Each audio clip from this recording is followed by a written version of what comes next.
Sam, would it inconvenience you if I took a holiday early this year? Rest up, get some sun. What about one of those pleasant little islands in the Caribbean?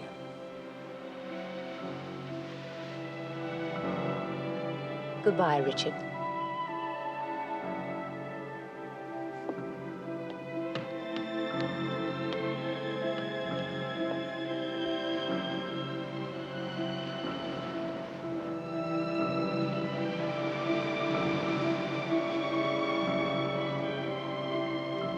Rachel, hurry up or we'll be late again. It's only 8:30. The ambassador arrives at 9. I'd rather not sweep in at the same time. I just want to get a hanky.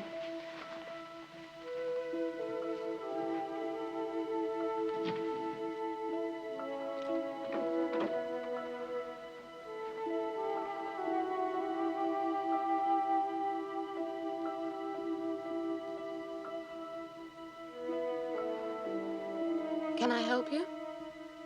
Mrs. Farrow's out of town for 2 weeks.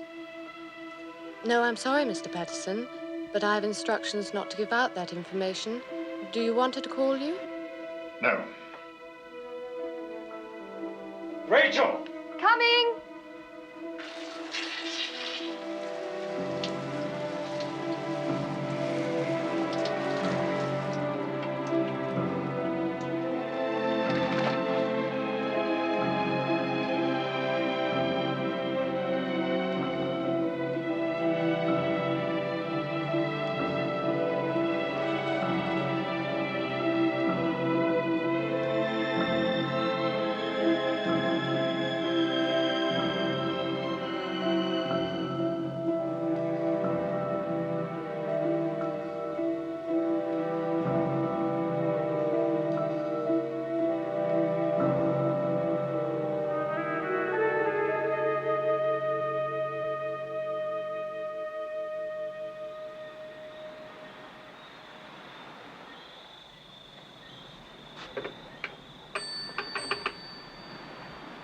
I wish to call Paris, please.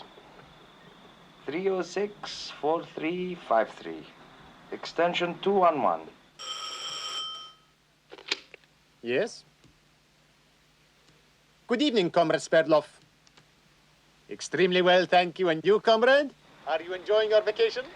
Well, it is somewhat dull, but certainly restful.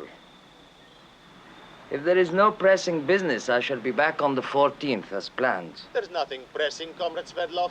But should the situation change, I will, of course, call you at once. Thank you, comrade. Good night.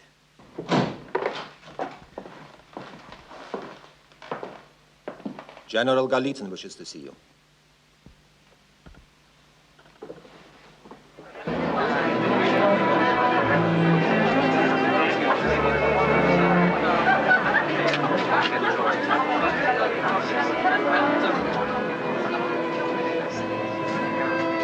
How's your time next week, Richard? How about lunch at the club? Yes, maybe Tuesday. I could drop Rachel off and meet you. I'll check my schedule. Have my secretary call you. Tomorrow. Bye-bye, my dear. Now, you take good care of her, Richard. She needs someone to stand up for her. He's such a cold-blooded swine. I wish I'd had someone to stand up for me. You never needed anyone. No. Hard as nails. Well, you did that for me at least. Good evening, sir. Good evening, madam. Excuse me. Who's that man? McLeod? He works with Jack Loader. Oh, that frightful man.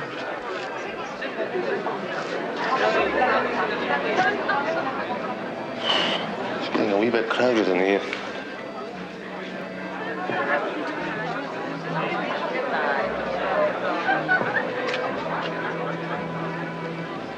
Get rid of this for me, will you?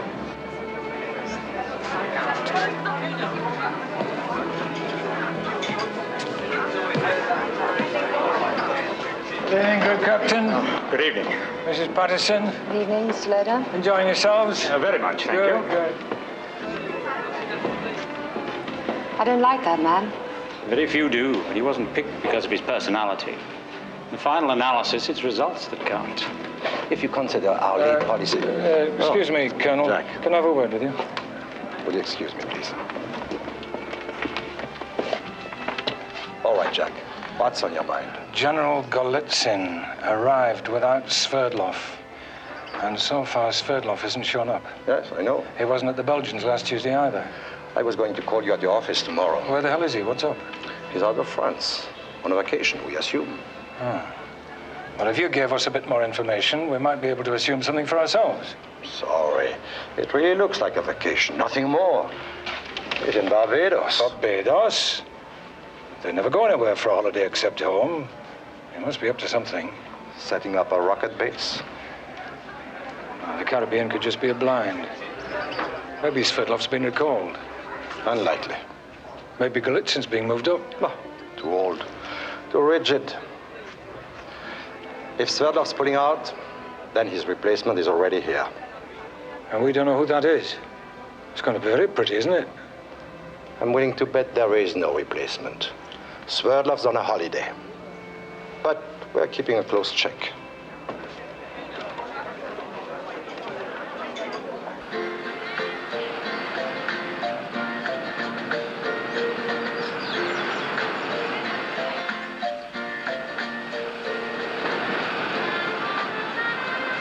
Good morning. It seems hotter this morning. Yes, I think it is. Perhaps we will have rain. I see clouds over there. Yes, but it doesn't matter. It never lasts long. You know not to shelter under those trees. Which trees? Those trees there. They have a curious name. I can't pronounce it. But if the rains come and you stand beneath them, the water will burn your skin. They are very poisonous. Someone should have told you about it. Well, I'm afraid I haven't given anyone much chance. Yes, you have remained very much to yourself since your arrival. Being neighbors, I could not help but notice. I also came here to get away from people. You are English? Yes. Fyodor Sverdlov. How do you do? I'm Judith Farrow. Say, Elle, she said. Was that his name now?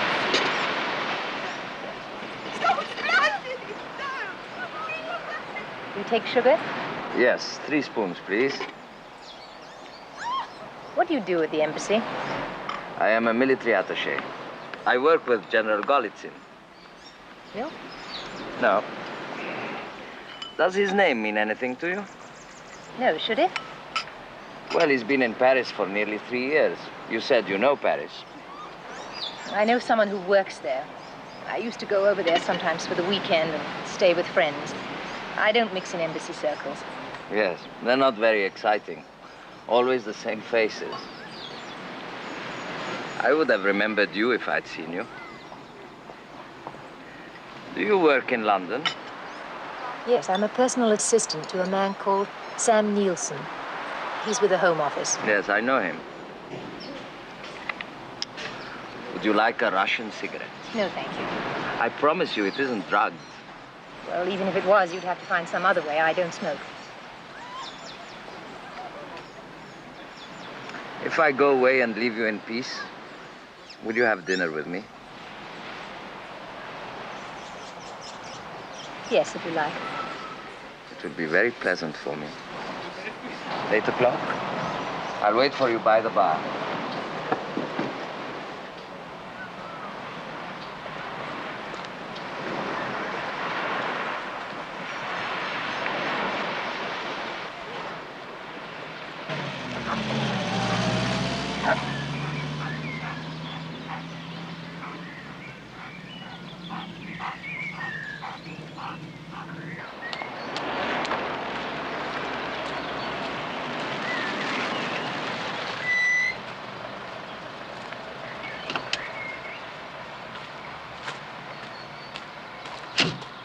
Well, gentlemen, I have here a comprehensive report on how Colonel Sverdlov has been spending his holiday.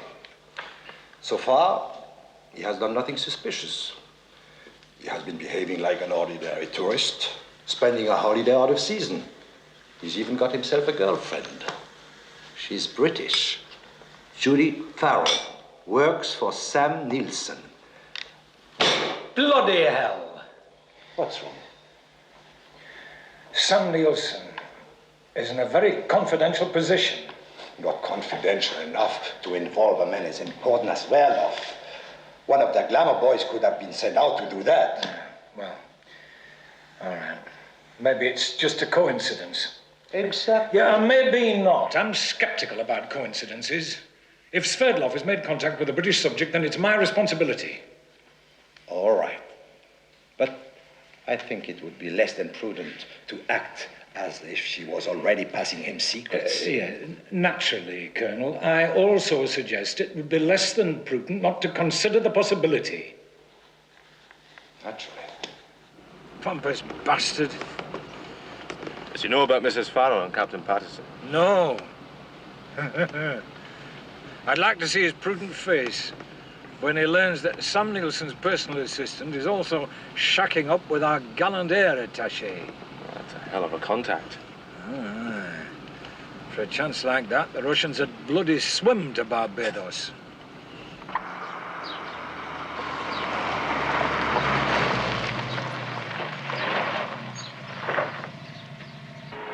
Excuse me.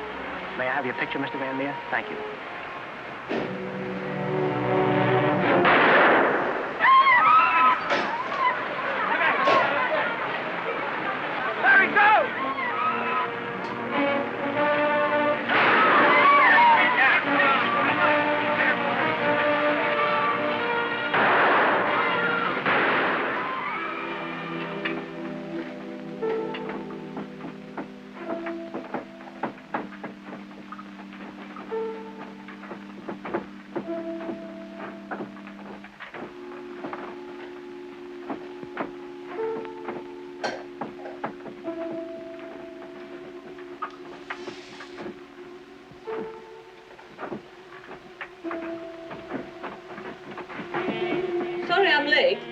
that's okay.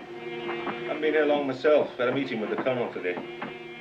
Confidential? No, no. Nothing your husband won't know all about by tomorrow. Well? You know, we were talking about Patterson, Mrs. Farrow. Uh-huh. And she went to Barbados. Apparently, she met Fyodor Sverdlov there. And they're worried she might be passing on classified information.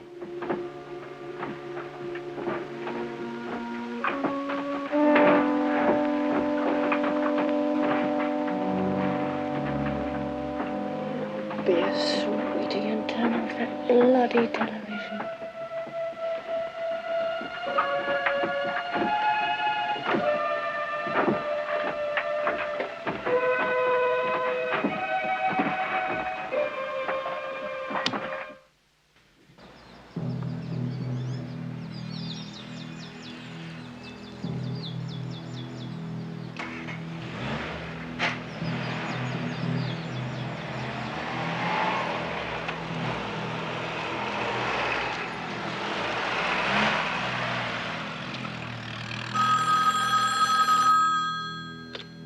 Good morning.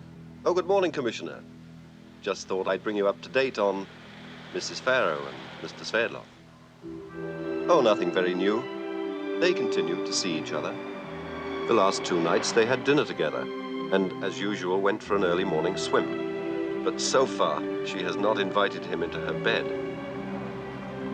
We made a reservation for him tonight at the Colony Club, and this morning he took her to the Bridgetown Museum.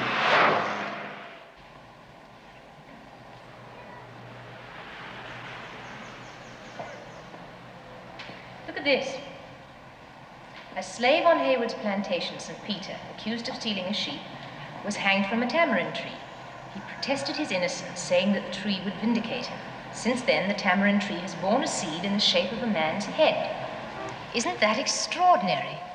It's just like a man's head. And you believe it? Well, there's the seed.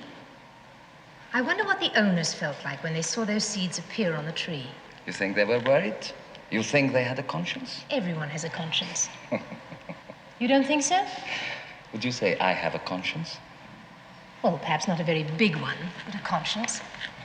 Your whole ideology is based on righting a basic wrong. Some people with far too much, others with nothing. Marx had a conscience. The expropriators will be expropriated. Is that what you're saying? In a way, yes. Well, you know when you've done something wrong. Your conscience knows. I know when I have made a mistake. That is not the same. I am interested in your theories. Perhaps I am converting you to Marxism. I wonder if it's possible to visit the Hayward plantation.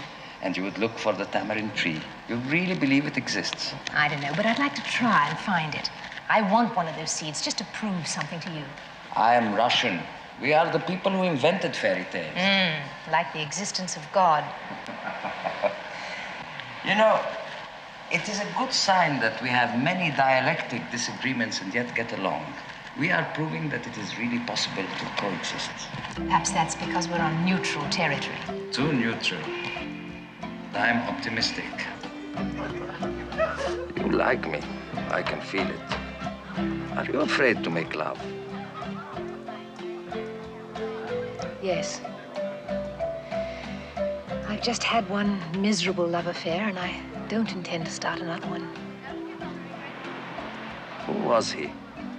What did he do to spoil you for me? Well, his name is Richard Patterson. Captain Patterson? You know him? Only to speak a few words when we meet socially. He was the only man I've been involved with since my husband died. He was burned in a car accident. I was trying to work hard and get over it. I kept everybody at a distance. I was quite happy, and then someone asked me to Paris for a weekend, and I met Richard. So you became lovers. Was he a good lover? Did he please you? Yes. Don't go.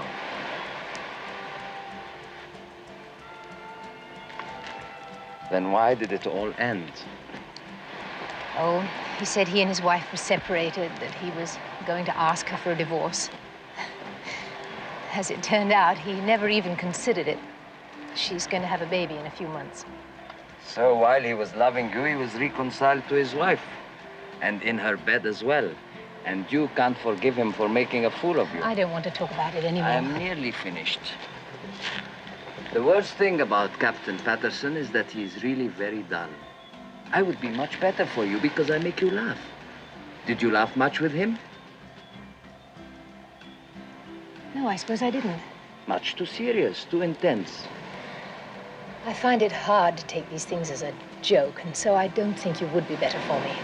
Oh, I said nothing about a joke. Laughter is a very serious business. One should be happy in love, and laughter confirms the love and the happiness. Real love simply cannot exist without laughter. How well do you know him? He never mentioned you. Oh, he wouldn't. He doesn't encourage friendships with our people. It might hurt his career, like divorcing his wife. Couldn't you tell that it was the most important thing for him? Obviously not. That is because you are a sentimentalist. You believe in innocent slaves and miraculous tamarind seeds. Anything else wrong with me? Oh, I didn't say it was wrong. In a woman, I think it is very nice. I have a wife at home. She is a very good judge of everything. She knows exactly what is right and what is not right. She draws a line so. On this side is the Soviet Union and the party. They are right. On the other side is the capitalist world. Wrong. I am telling you about my wife now, so that you don't say afterward, you are married, you never told me. There won't be any afterward. No, probably not now. I must go back to Paris in a few days. Please don't go. I would like to talk about myself a little bit, if you don't mind. You maybe ask questions about me when you go back. By whom? Your intelligence people. What will you tell them? To mind their own business. Will you stop trying to hold my hand? You don't trust me? No, you said you wanted to talk. Yes, but please let me hold your hand. I am afraid of the darkness. Well, everybody is afraid of something. You came here to run away from your love affair. I came here because I had nothing to run away from. Do you understand that? No. What does it mean? I have a good career. I have a wife who is a famous specialist. She is young and nice looking. I belong to a great country and a great socialist movement, which one day will be accepted by the whole world. God forbid. How could he if he doesn't exist? Now, don't interrupt me. I am playing at capitalism and counting my assets. I am healthy, and I can have women when I want them, except for you. But I don't want women except for you. I don't want to see my wife. I don't feel anything for the socialist revolution anymore. What do I do about this? Has this holiday helped at all? Yes, I feel more relaxed. I feel that I would like to stay here indefinitely, with nothing more important to do than to spend the time with you. Would you like to take a trip to one of the other islands tomorrow? I'd like to think about it. Now I really must go in. Thank you for a lovely evening.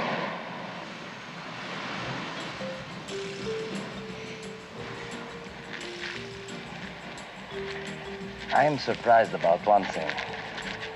Why haven't you suggested that I come over to your side? Wouldn't the West want me? Probably. But I doubt it would work for you. No. I believe you are a neutral. You don't want converts. No. And I don't want to be converted either. I very much believe in being free to choose. You know something? You have forgotten about the group captain, isn't that so? Tomorrow, I think I'd like to go and look for that tamarind tree. All right. What will you say if we don't find it? What will you say if we do? Good night.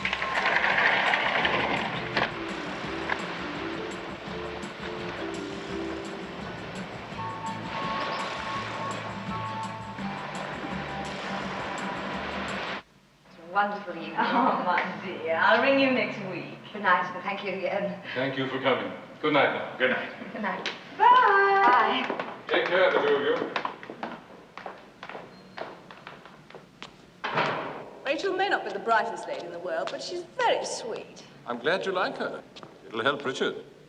Not unless he stops playing around with that little piece he's got in London. Oh, come on, Fergus. Stop trying to look as if you didn't know. That bloodhound Loder's been checking up on him.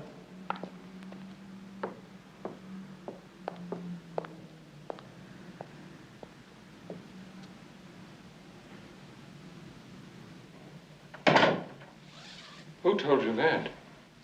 The children's holidays will be starting in 10 days. They'll be needing some more pocket money.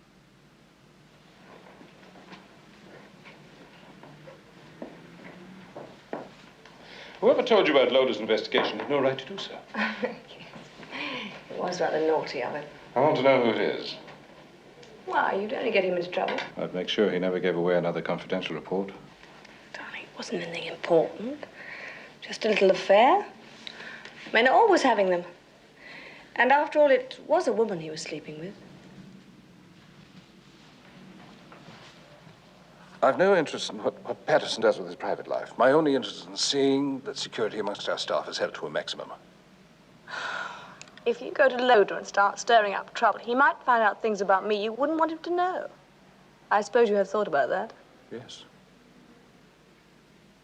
Oh, well, please yourself. Now, if you don't mind, I'm very tired, and I'd like a good night's sleep for a change. Good night. I wonder what Loder would do if he found out that our distinguished minister was queer.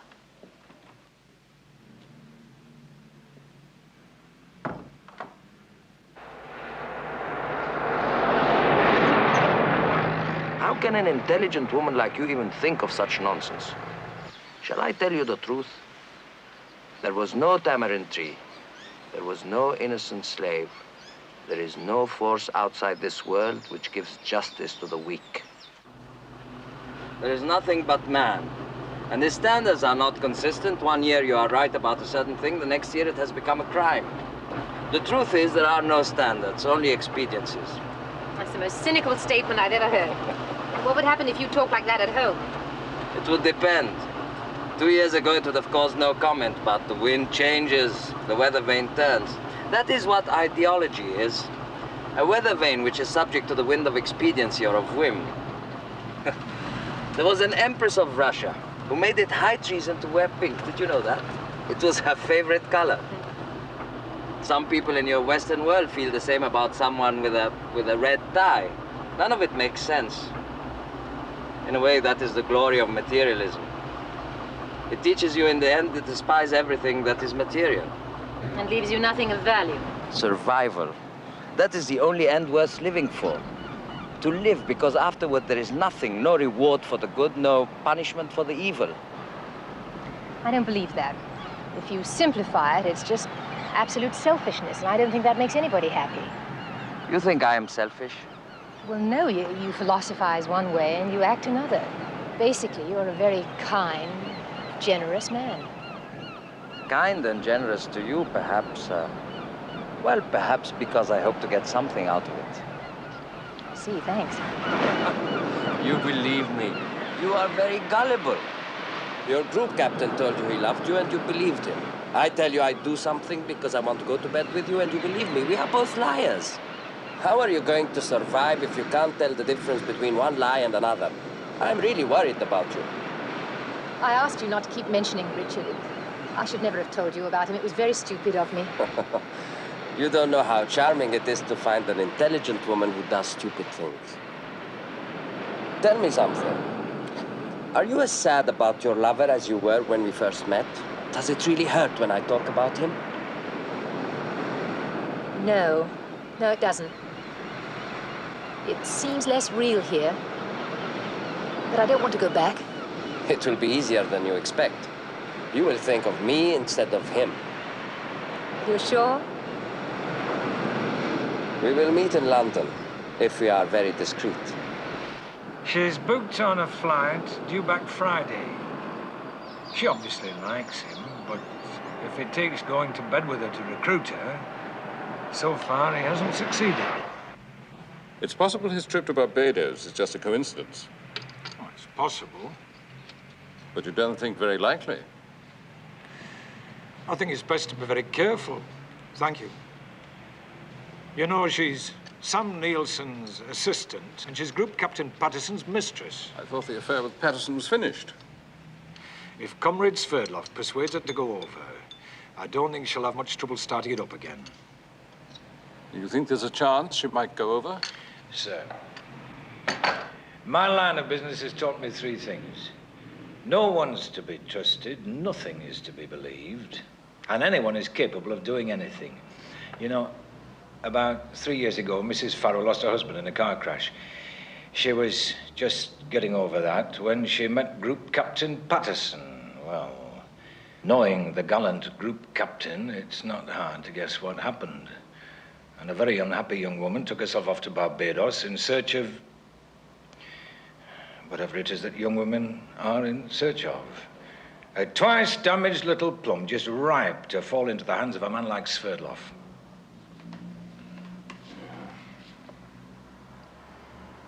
My wife knows you've been investigating Patterson and Mrs. Farrow. She wouldn't tell me who told her. Well, I'll have to look into that. It's a man. A security leak like that could be dangerous. Oh, yes, of course. Well, you can count on my discretion, sir. Thank you, Mr. Loder.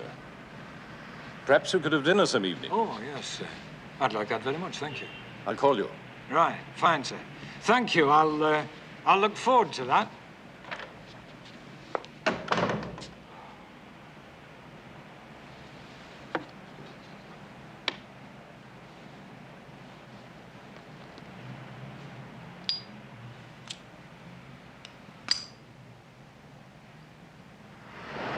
Miserable bitch. There's not many men who'd have told me that. Yeah, I suppose so. I've given him my word that I'll handle this as discreetly as possible. Of course. Understand? Aye. Whoever it is that's sleeping with his wife and passing confidential information is liable to find himself in serious trouble if he's not careful. Aye. Who do you think it is?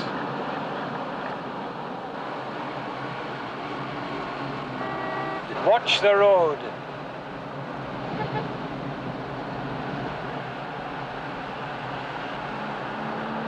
How long have you known? Not long. I swear You on... tell the lady you won't be seeing her anymore and keep your trap shut. Or I'll have your bloody head on a stick, you understand? Yes, sir.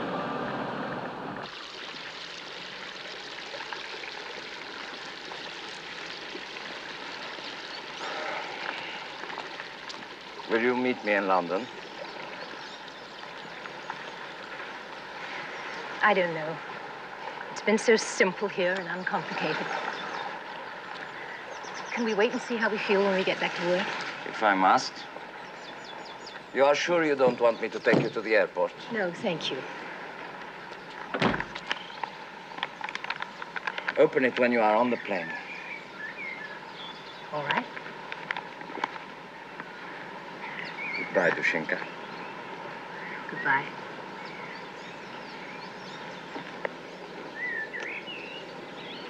Thank you.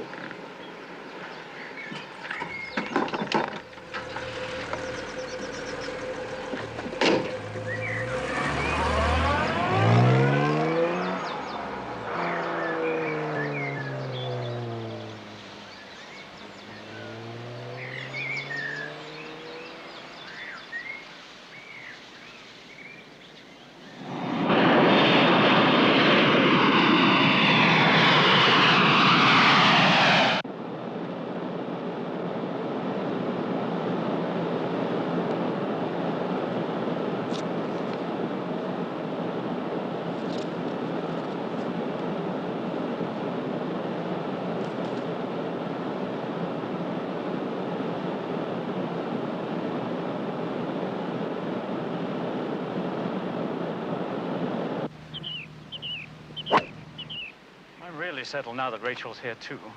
She loves Paris. Everyone's been so kind to her, especially your wife. Rachel adores her. Margaret's very fond of Rachel. I had a couple of postings myself when Margaret couldn't join me, and I remember I got very lonely and rather bored, especially in the evenings. I expect you did, too. When you first arrived. Yes, it was hellish lonely. And also, to be honest, things were uncertain between Rachel and me at that time. She didn't want to be uprooted from England, and I cared about this posting too much to give it up. I'm afraid I made rather a fool of myself. I understand you became friendly with a girl in London. May I ask how you know about that? I'm afraid not. I can probably guess.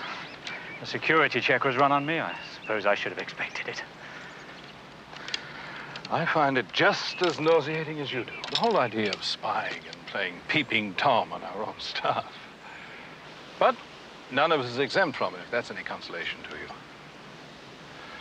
Well, I've got to say to you, Richard, simply this. We don't want any scandal from the embassy point of view. I mean, your wife is having a baby, and the ambassador's rather strict about that kind of thing. But apart from that, what's really important? This girl you've been with. She's now a security risk. Security? That's impossible. I don't believe it. Oh, I think that's hardly relevant. I don't believe half the things security tells me either, but I have to accept their word and act accordingly. If you've anything more to do with her, you'll be recalled.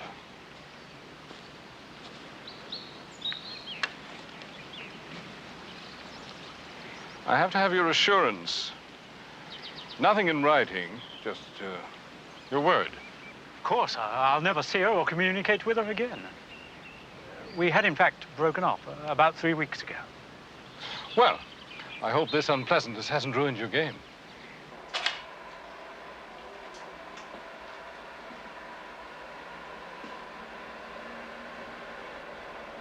Excellent. Have it copied out and assembled in the blue file. Yes, General. I must go. I have an appointment with the Hungarian ambassador. You will stay here until the prints are ready. I want a blue file on my desk tomorrow morning at 9. Yes, General.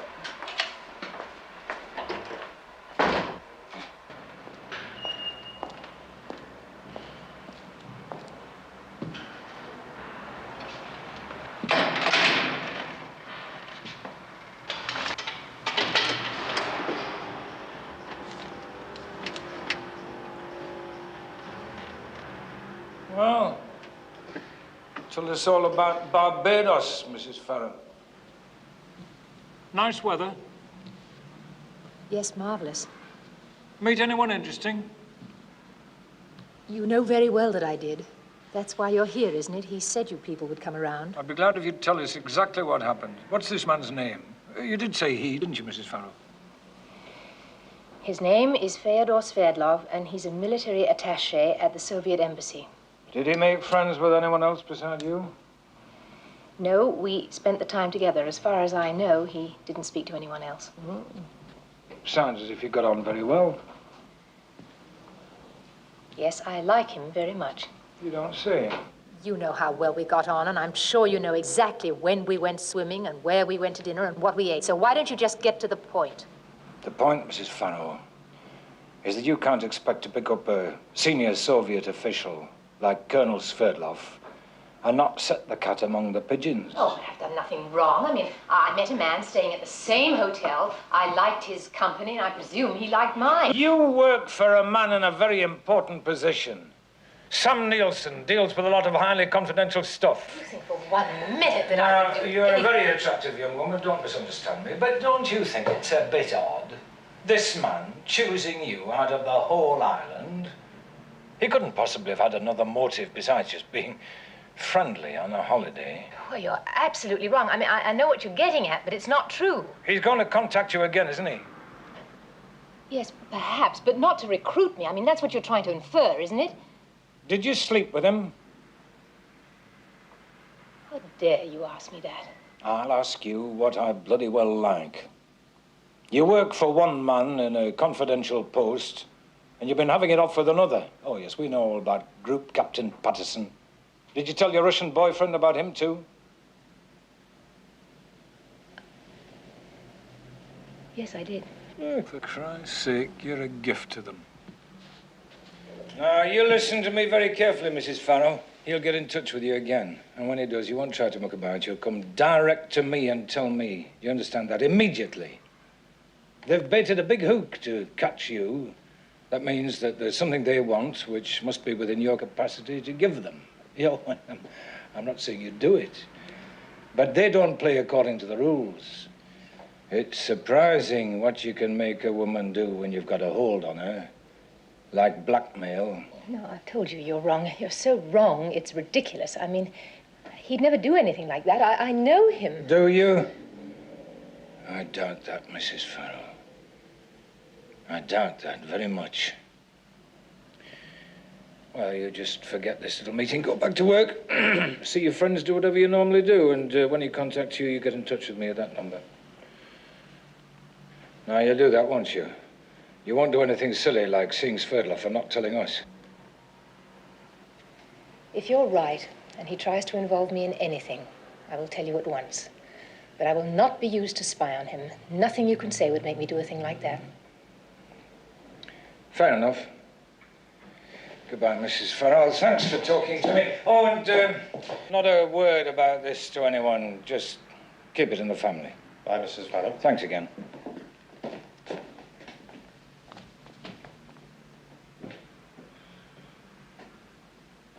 She put up quite an argument, didn't she? Yes. I think we're too late. I think that bastard's got to her already. I wouldn't trust a bloody word she said.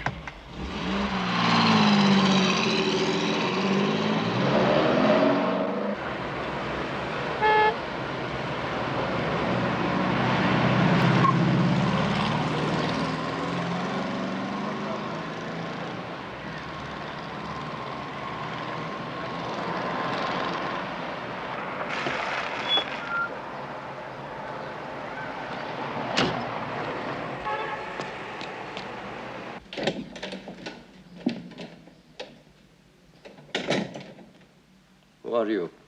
Anna Skriabina, Comrade Sverdlov. Where is Kalinin? Why are you in his office? He is sick. I'm a temporary replacement.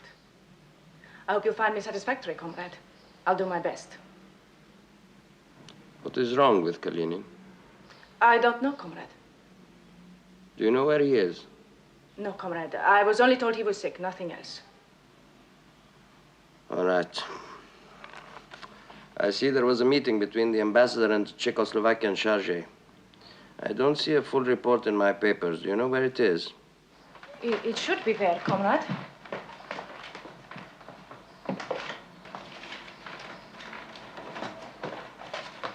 There is a report, comrade. I'm sorry it was not in its proper place. It is not a good policy to make a mistake on your first morning. But as you are only temporary, I will overlook it. I will call you when I need dictation. Please bring me some tea. Yes, comrade.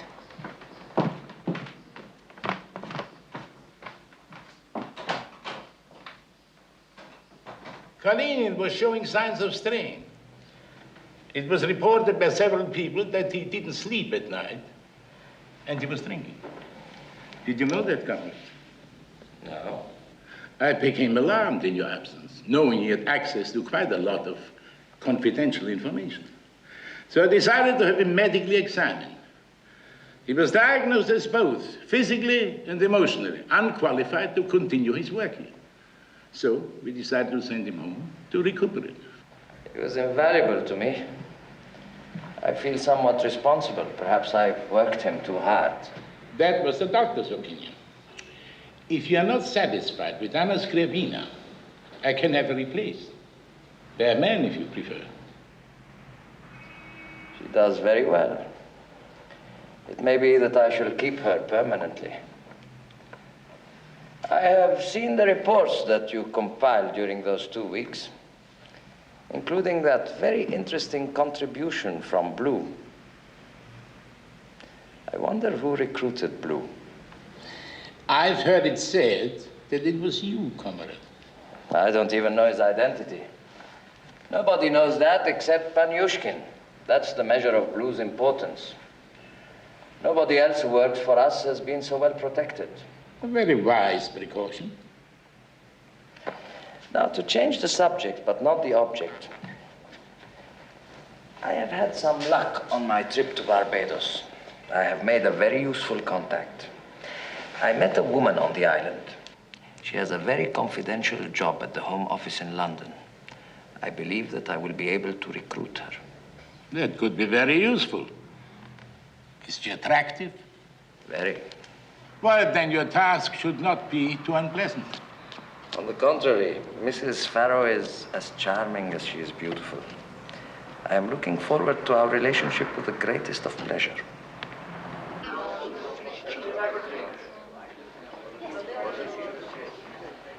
Thank you. Would you like a drink? Yes, I would. What would you like? I think just a glass of white wine, please. And a vodka, please. You look different from when we were on the island. Very competent, very efficient. Is that a criticism? No.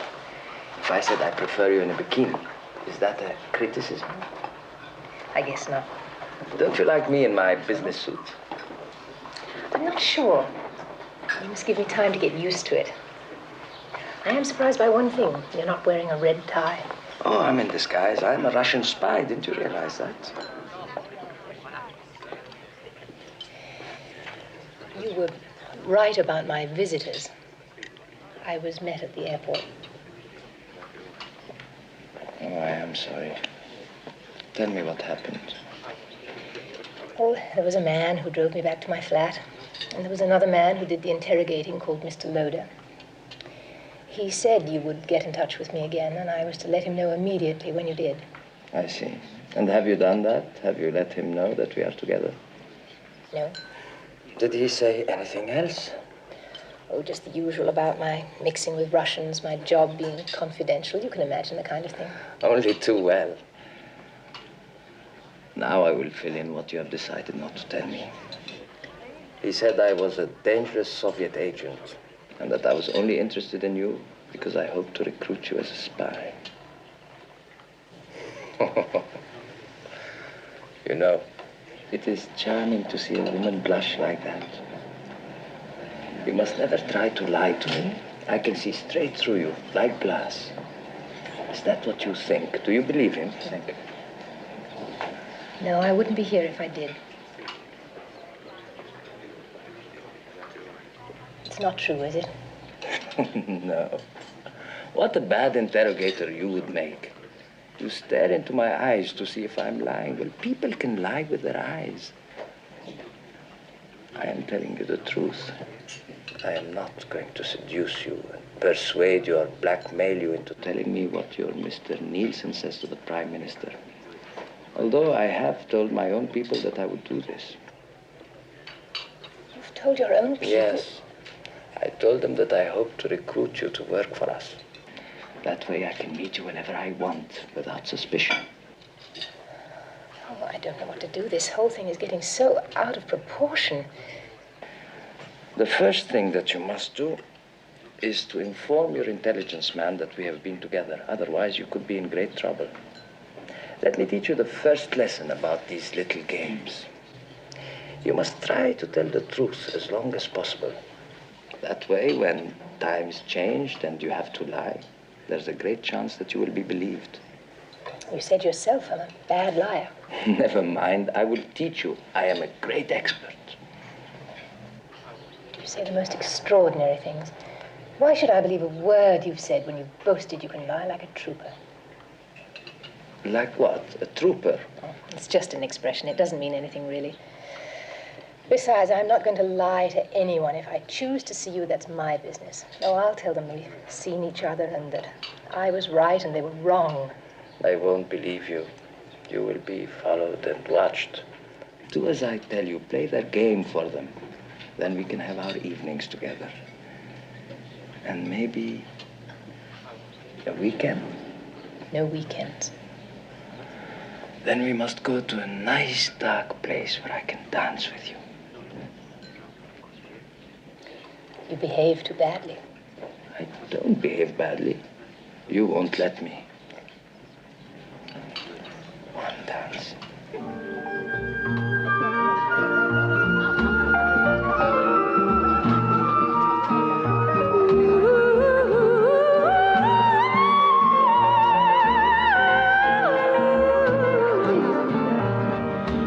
Let's put some music on, some half-forgotten melody.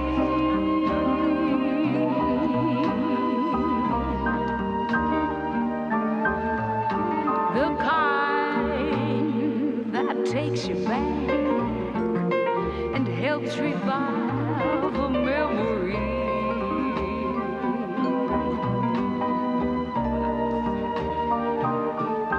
Let's put some music on and reminisce the night away.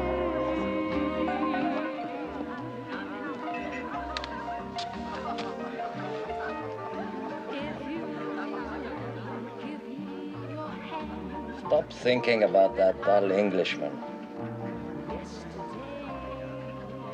How did you know?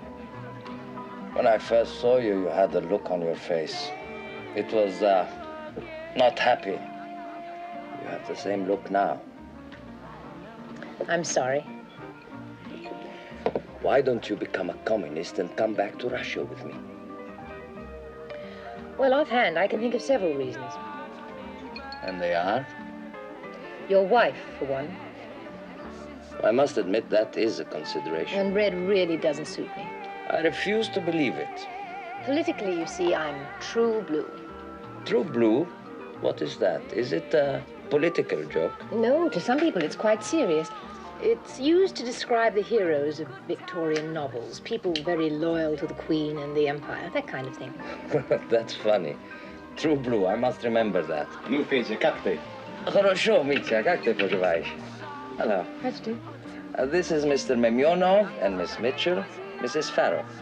Please sit down. Mr. Memyonov is with our embassy here. His English is not very good. I'm sorry, I only speak little. I hope you don't mind if we speak Russian. Oh, please. Business. Do you speak Russian? No. I can understand a few words, but that's all. Do you? No, I gather it's a very difficult language to learn. Yeah. I had a girlfriend once who learned to speak fluent French in a month. Mind you, she lived with a Frenchman. Sounds like a practical system. Well, not necessarily. When I met Dmitri, I thought, here's a good chance to learn Russian. But then I found out he had the same idea. He wanted to learn English. Well, you could swap, speak Russian one week and English the next. No, we're both too stubborn for that. Oh, we get on pretty well, but we fight a lot. I know some great Russian swear words. And hello and goodbye and that kind of thing. But 6 months? No, 7, that's it. Do you smoke? No, thank you. I wish I didn't. Dmitri smokes like a trouba. Like a what? Oh, that's a chimney. Excuse. Goodbye, it has been pleasure. Oh, just remember, if you're considering the system, 7 months and trouba. I'll remember. Truba, that means Chimney. yes. They have a problem. He wants to learn English and she wants to learn Russian. Oh, I don't think he wants her for talking. She is good at other things and harmless. We know all about her. She likes presents, not money, so that she can show her friends how good she is with men. And how does a good Soviet socialist get the money to buy her all those presents? Sounds like a lot of capitalism to me. I give him the money. I pay his expenses because he is a good man and loyal to me. He does what I tell him.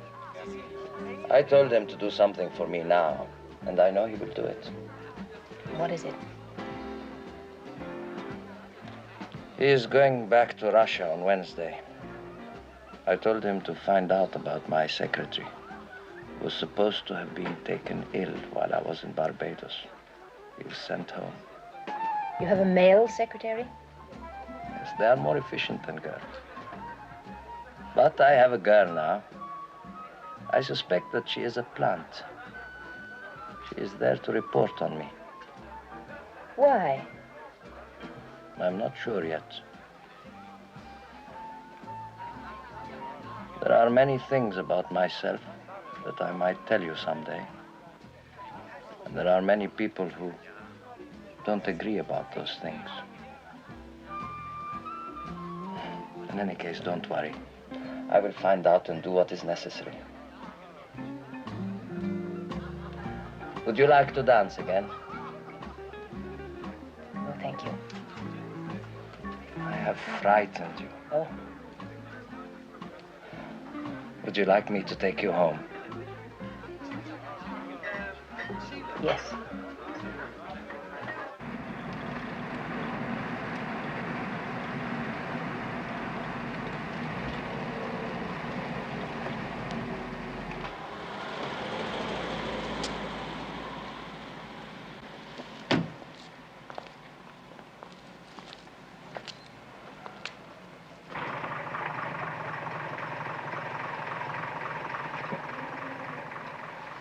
Theodore, listen to me a minute.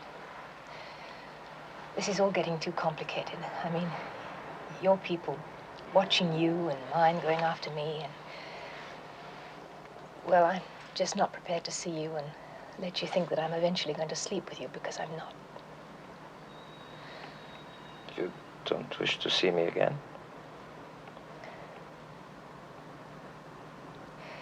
I think it's better that I don't.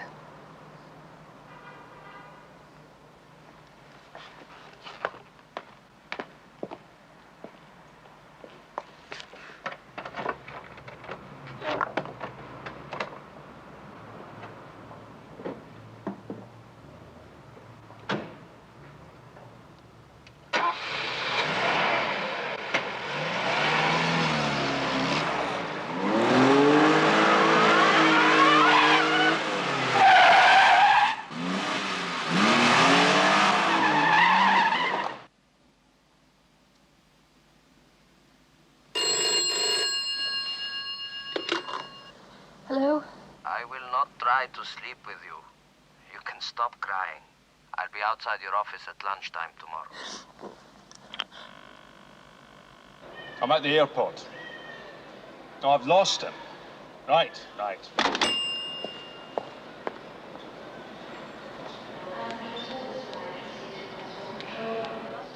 I find it quite revolting.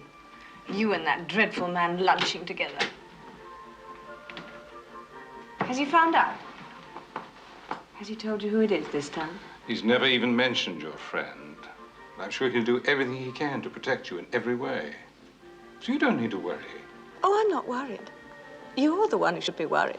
You're the one who looked the fool. Loda will never involve us in any sort of scandal. Whatever you may think of him, he's a decent man. I've got to know. I like him. Oh, really? Don't tell me, darling. He's not one of those.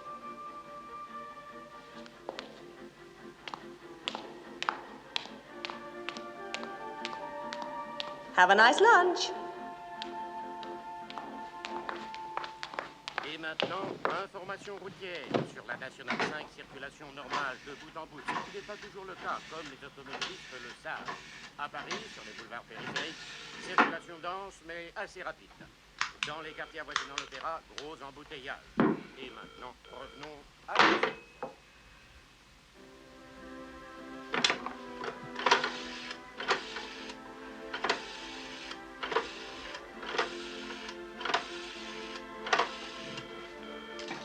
Hello?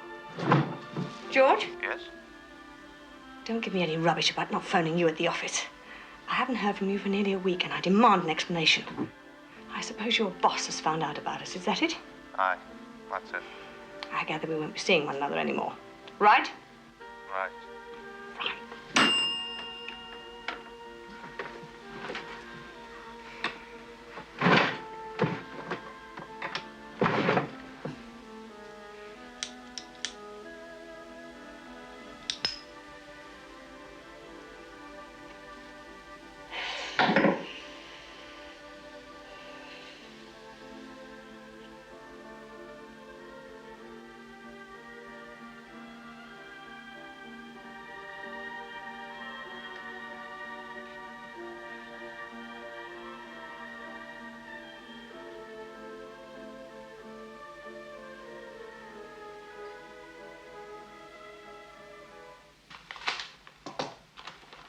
It arrived this morning in the diplomatic bag. It was a personal letter from Igor Tomarov, who had known him since his marriage and was a witness at the wedding.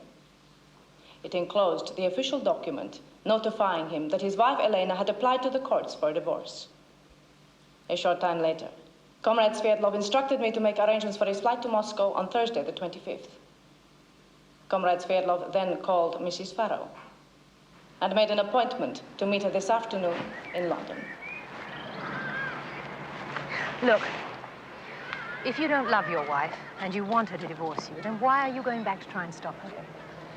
My wife is an important woman from an important family. If she divorces me, it would be politically very dangerous for me. Oh, I didn't realize you were so ambitious. I'd like to stay alive. You're joking. A little, but not completely. You see, after Stalin, people stopped talking about annihilating one half of the world as a way of spreading communism. There was more freedom, more moderation. I worked for that. I believed in it, and I still do. But now a lot of Elena's father's disciples are in power, and they are trying to change things back to the old ways. Then why don't you get out? Why don't you just get off the plane in Europe and disappear? Because I am a Russian, and I don't want to be exiled from my country. So I am going on Thursday. I hope to be back in 10 days or less, and then I will telephone you. The question is, how long will the bastard string her along before he tries to pull her in? This whole thing, I don't like the feel of it. It's dirty. You know, I can't help feeling sorry for her. Oh, it's dirty, all right, but we didn't invent it, did we? And the consequences of a thing like this can be very big. Well, this morning, they've been on the phone from London. I've got to fly back. They're in a hell of a flap. I don't know, it could be for this. Think you'll be gone long? I shouldn't think so. Fly over, get briefs, come back again. Yeah. Yes. A lighter seemed to have left it at home. She came back to her house at 7. No, he wasn't with her.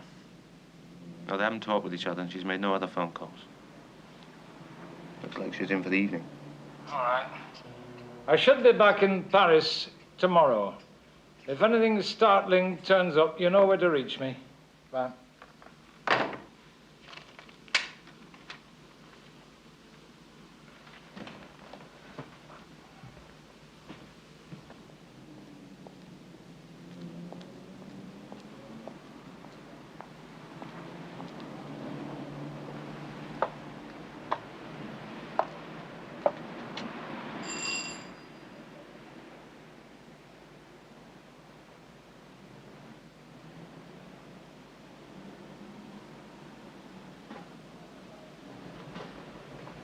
Who is it? Sandy Mitchell. Who? Truba.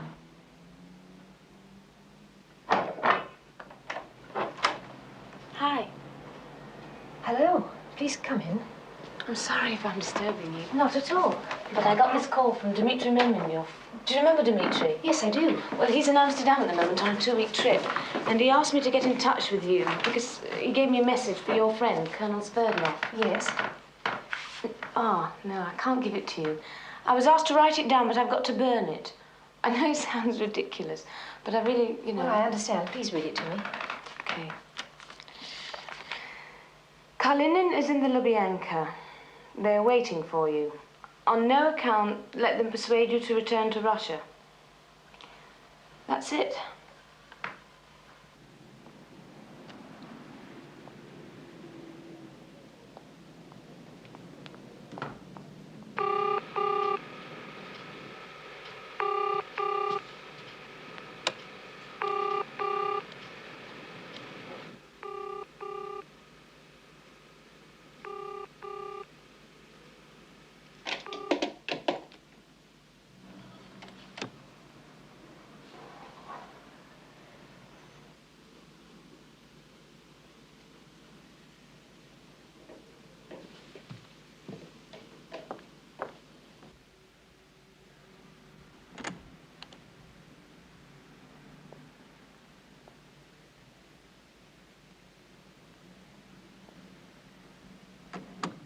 Hope I'm not disturbing you. I seem to have lost something. A lighter.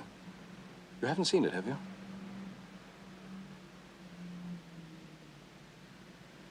I said I lost something. I don't suppose you found it.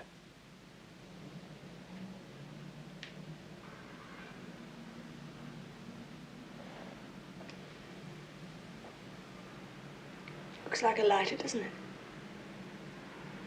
Even has an inscription from your loving wife. Since I haven't loved you for years and I didn't give it to you in the first place, I was naturally rather curious. It took me quite a long while to work it out. I tried unscrewing it, so it's probably broken. So you won't be able to take any more photographs, will you?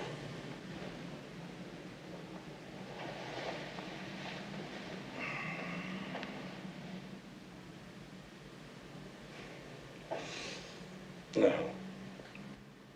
What have you been doing? What have you been photographing secretly? What kind of filth are you mixed up? It's not filth. You wouldn't understand it. You wouldn't know an ideal if you saw one. Ideal? Ideal. An ideology for the betterment of humanity. I've believed in it for a long time. You can call it filth if you want to. Or treason or anything else that comes to mind. God, what have you been doing? Margaret. Who's paying you? Nobody's paying me. The Russians, is that it? Well, you pervert. It's not blackmail. I'm not being forced to do anything I don't want to. I believed in this ever since I came up from Cambridge. Believed in what? I became a communist long before I met you. God, you dirty. You get out of my room. What else? What else have I got to find out? What else do I have to be told? Someone might hear me. Yes, somebody might hear me. Stop it. Stop it. Bloody, you filthy, bloody traitor. You filthy, bloody traitor.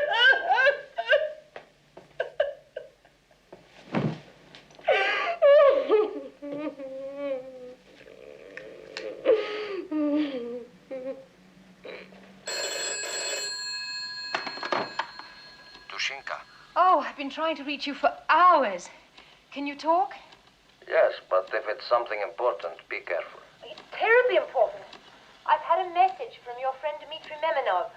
Careful. I know it is much to ask, but is it possible for you to come here? Yes. I will meet you at the airport. Take the next available plane. And be calm. There is nothing so tragic that we cannot work it out. Trust me, Dushinka. Do you know what that word means? Yes, I asked a translator at the office. It means darling. I will see you in a few hours. Goodbye, Dushinka.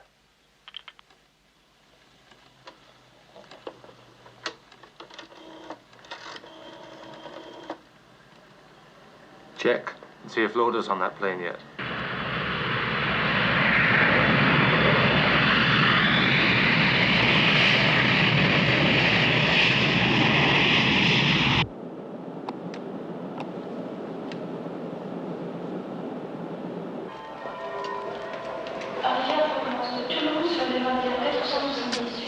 Look happy.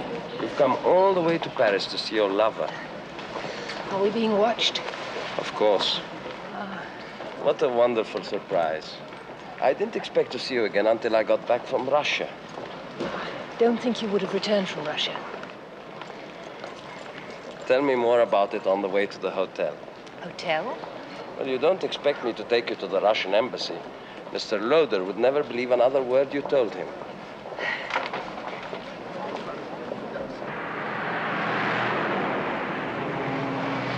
The message was, Kalinin is in the Lubyanka.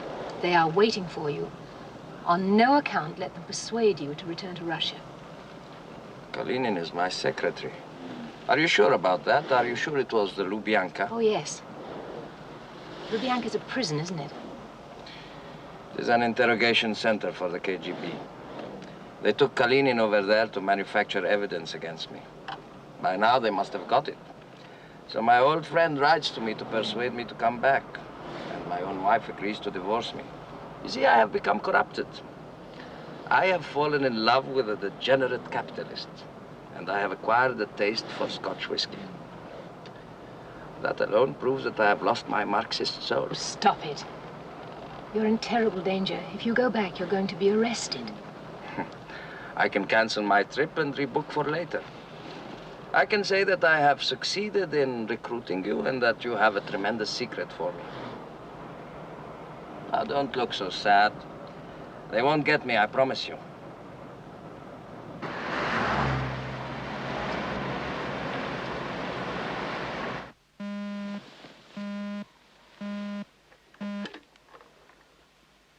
Yes?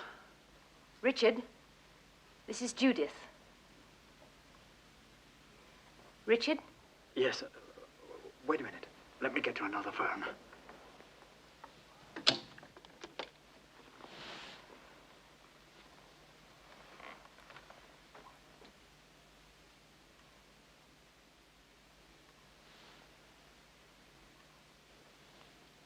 For God's sake. I'm sorry, Richard. I didn't want to call you, but Loda's out of town, and you're the only one I know that could help with this. At the Raphael, 721. All right, I'll be there as soon as I can.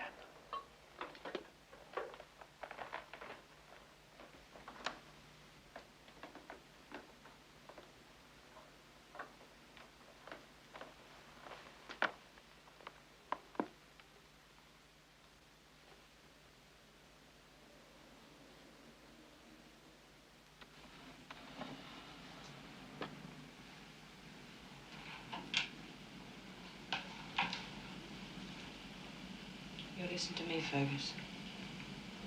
You've already destroyed part of my life. You're not going to ruin the rest. Oh, I remember you telling me about your sordid little boyfriend, your Cambridge love affair. Well, I put up with that. All that.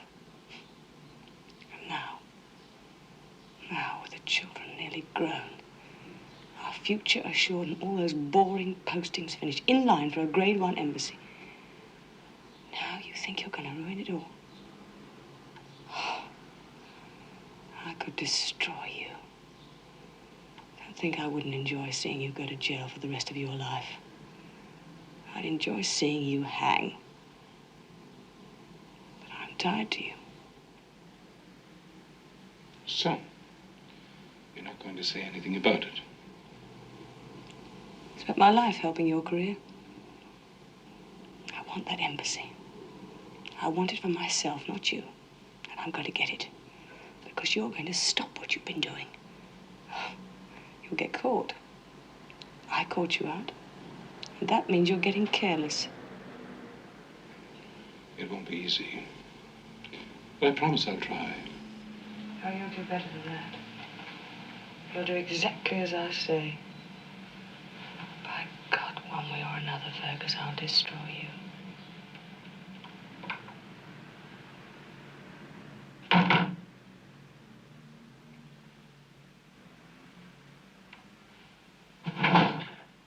Who is it, then? I can't tell you that. Well, you've no right to drag me up here. I'm not at all anxious to get involved in this. And if it's some bloody clerk filling ink bottles, Oh, no, it's nothing of the kind. This man is in very great danger, and he wants political asylum. Richard, it honestly couldn't wait until tomorrow. I had to call the house.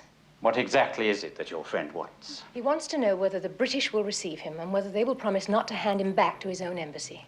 I can't answer those questions on my own authority. I'd have to go back and refer the whole thing to the ambassador.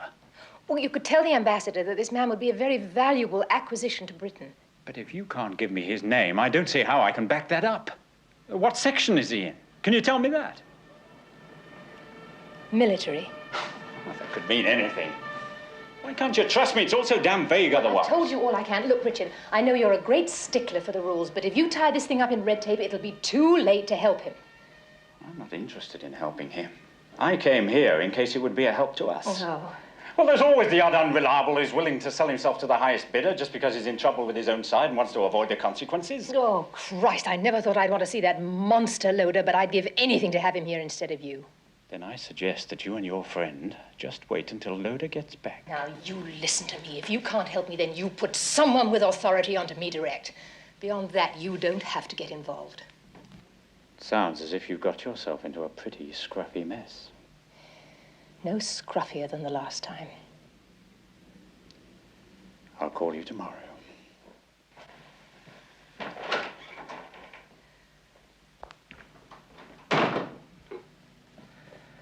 He will go to his ambassador and say, "Sir, I have a most important Russian officer who wishes to come over to our side."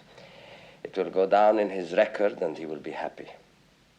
But he won't deal with me himself, and I will be happy about that because I don't like him. No, neither do I.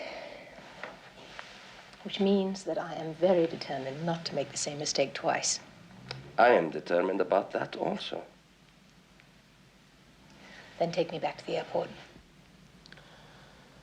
Well, if we don't spend the night together, how am I going to convince General Golitsyn that I am succeeding with you? If we do spend the night together, then I shall lose my job at the Home Office. And then I don't think General Golitsyn would be interested in whether you succeeded with me or not. You are a very difficult woman. Tell the General that. This is what I have to expect if I come over to the West. Then I'm better off dead. Major, I'm going to entrust a very delicate matter to you on behalf of General Panushkin. I am at your disposal, General. The orders come from Panushkin himself. I'm only following instructions. Pick two men whom you can trust completely. Trust as you would trust yourself, as I trust you. Have them watch Colonel Sverdlov. He is under suspicion from the Presidium. I am sorry to hear that. You will report to me and no one else. Panushkin has placed this matter in my hands. Sverdlov is due to return to Russia soon. If anything happens, to alert him before he goes. I shall hold you responsible, Major. You understand? I understand, General.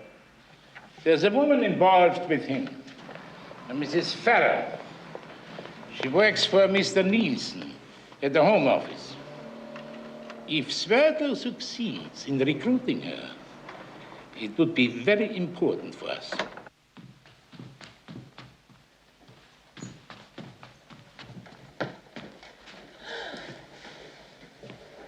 You wanted to see me, Mrs. Farrow?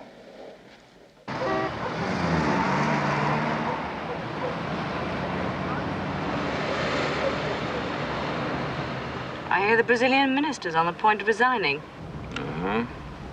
That's the rumor.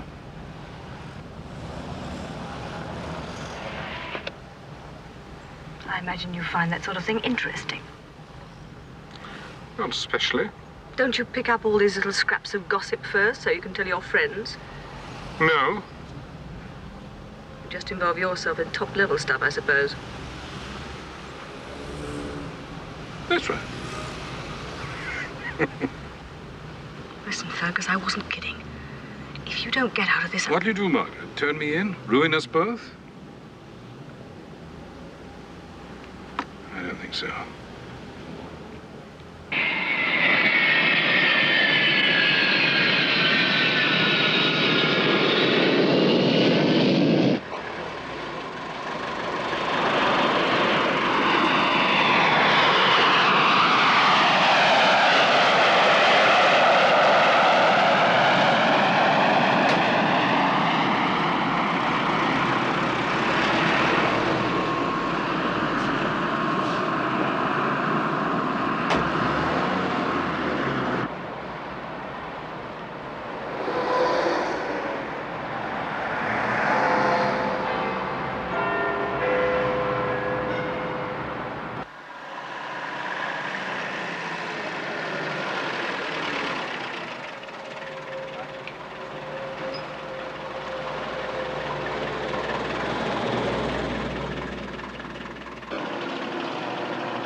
All right, Colonel, what do you want? Political asylum. The usual guarantees, lifetime security, but not in England. Canada. Could I bother you for thank you very much. It's just gin and a drop of water. Well, that could present complications, Colonel. You could be a big embarrassment to Anglo-Soviet relations. I'm not coming empty-handed. No? What are you going to bring with you? Always supposing we're prepared to offer you hospitality. One piece of information. One? What? Thank you. What? One item? Is that what you're offering? Oh, come off it, Colonel. Nobody's going to wear that. I wouldn't waste my chief's time making the suggestion. Oh, he'd just tell you to get stuffed. What do you want, Mr. Loader? The names of a dozen expendable agents, the key to a code which would be changed within 24 hours after I've gone, or information about who is betraying Western top security methods at this moment. The reason you were called back to London so suddenly.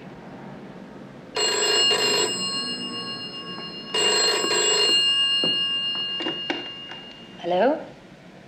Yes. Mr. Loader?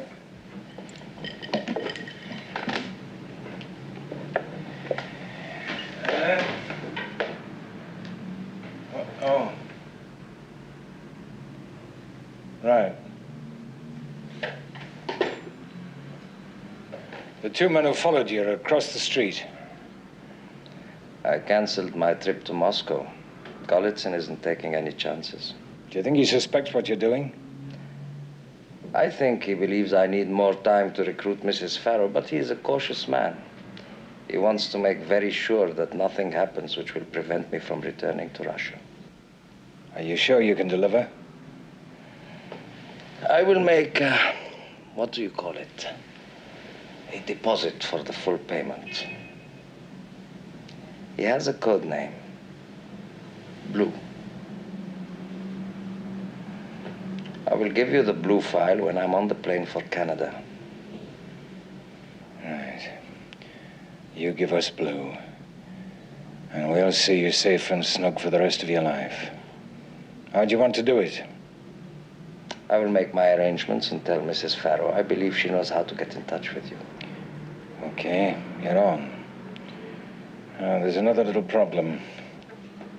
It won't help matters if your two friends out there see me leave this house. Well, Mrs. Farrow and I will take a walk and draw them off. All right? Yes.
You look very worried. Really, I can't think why. And you have not been sleeping. I think that you are in love with me. Well, you think wrong. No, I am worried. I haven't had a decent night's sleep since this thing started, but I think I'd feel that way for anybody I really liked. You will tell me the truth when we get to Barbados. Barbados? I am taking you there to complete your seduction. I have explained that you are a very difficult woman who won't work for us unless I make love to you under the palm trees. Why Barbados? I mean, it's such a small island, and anything could happen there. You think I would be safer in Paris? Barbados is British. Mr. Loader will be able to protect me there. Will you come? Yes, if that's a way to help you, of course I'll come. Can we go back now? I'm sure Loader's gone, and I'm suddenly very cold. It is important that they think that I'm succeeding with you.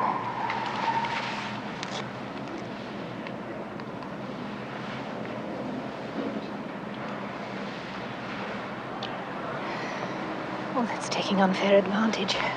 You knew I wouldn't stop you. I only know that you didn't kiss me as if you wanted me to stop.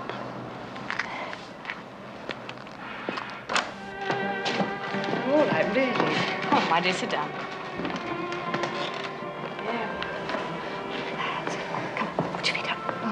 You sure you don't want me to call Dr. Alton? No, no. It's all right, Richard. I'll look after her. Now, you and Fergus go back and tell the ambassador there's nothing to worry about.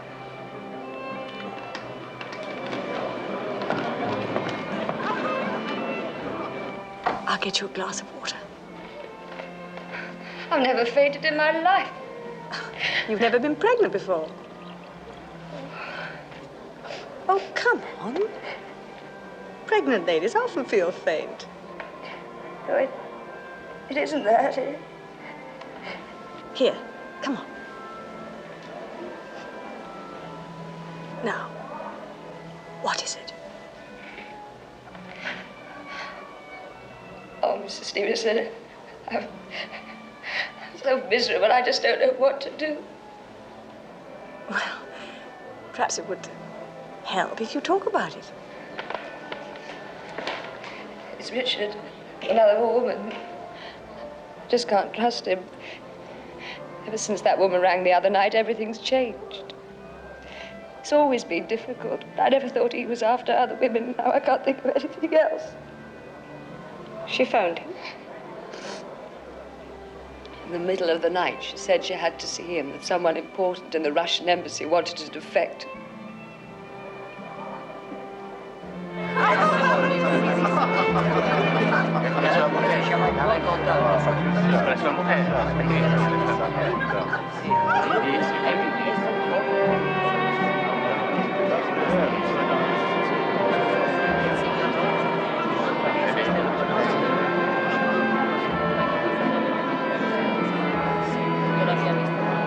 How is she? Oh, she's fine. She's just lying down.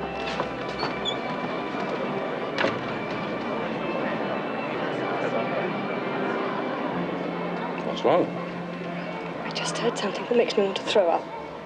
Would you please make our excuses so we can get out of here and talk about it?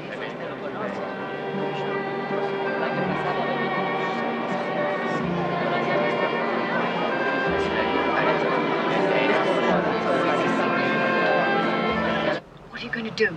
Haven't stopped. Supposing he's already told them who you are? He hasn't. I'd have been arrested by now if he had. These things take time. It could be weeks before he comes over. If you don't know who he is, how can you have him stopped? The woman who called Patterson about the defector was probably his former mistress, Judith Farrow. The English bitch who's been sleeping with the Russian. Colonel Fyodor Sverdlov. There's nothing I can do about it until the morning. Why morning? I've just one means of communication, and it's only available to me during the day, between 9 and 5.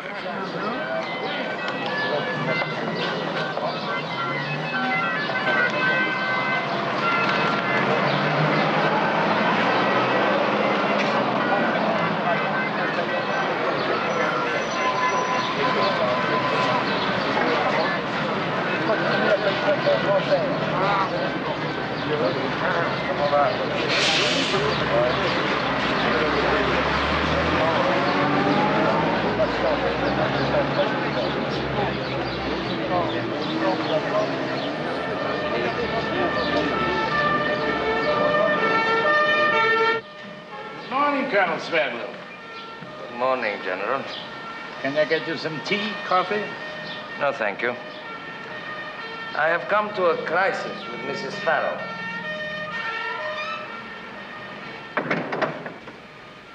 What a pity. I thought she was committed. She will be committed when she brings her first report.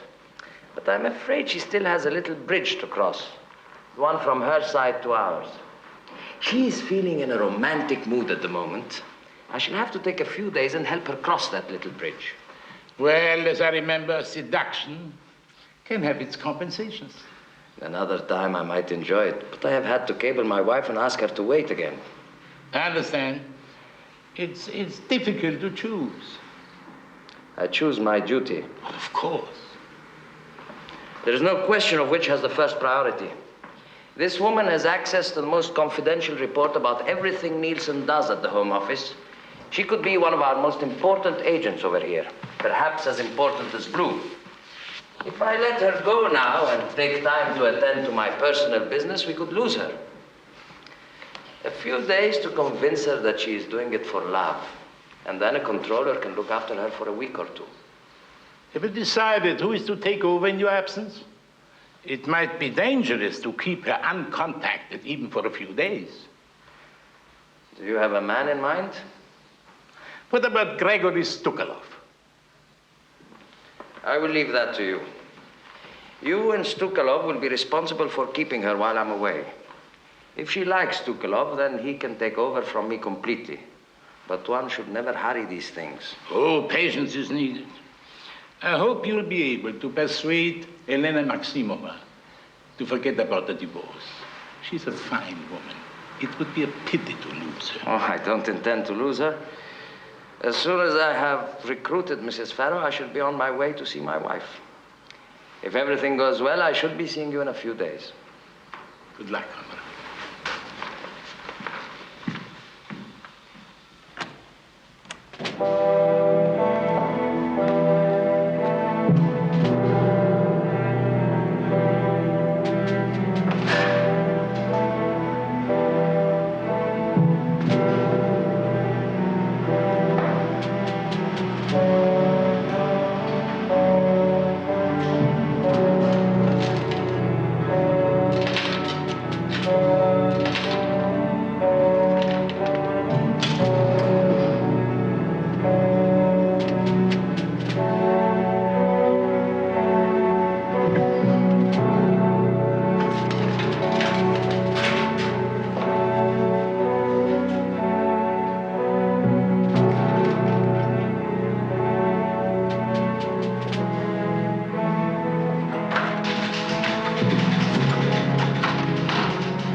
I'd like to see file 23, please.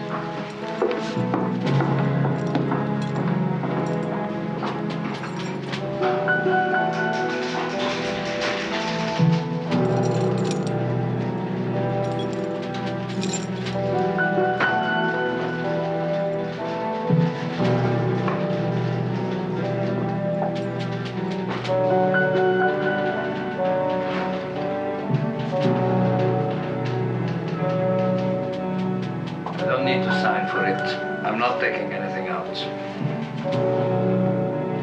Could you get me number 22 as well?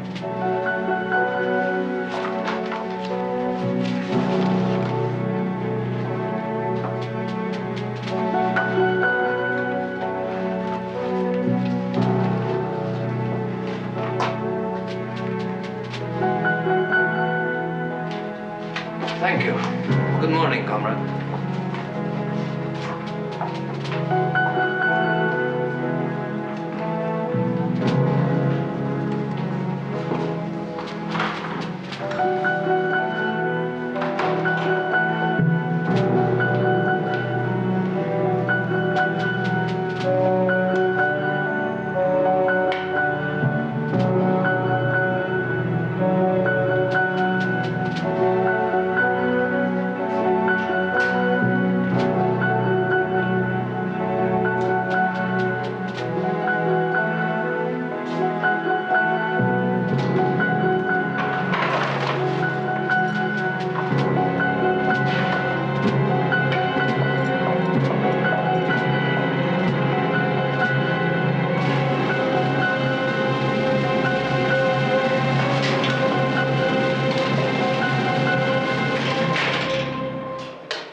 We're taking the afternoon plane for Barbados.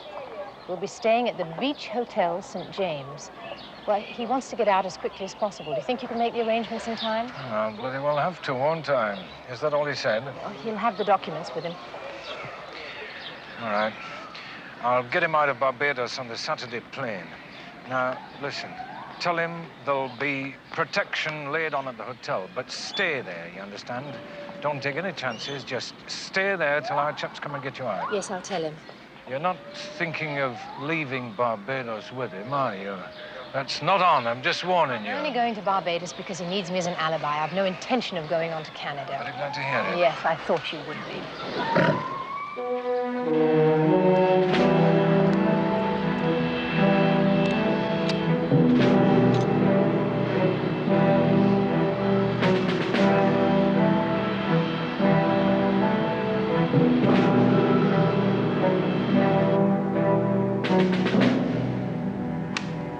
Find out if Colonel Sverdlov has left the embassy.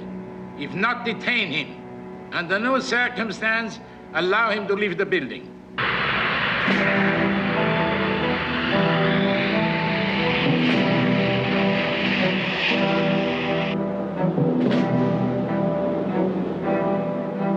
According to Blue, Sverdlov intends to defect. He strictly by using the simplest of all intelligence maxims. If you want to elude the pursuer, do it in broad daylight, with as many people around as possible. We shall get him in London. You are told to watch and report every word, every movement. But comrade, but... Get up.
All safe through, please. Just a moment, sir.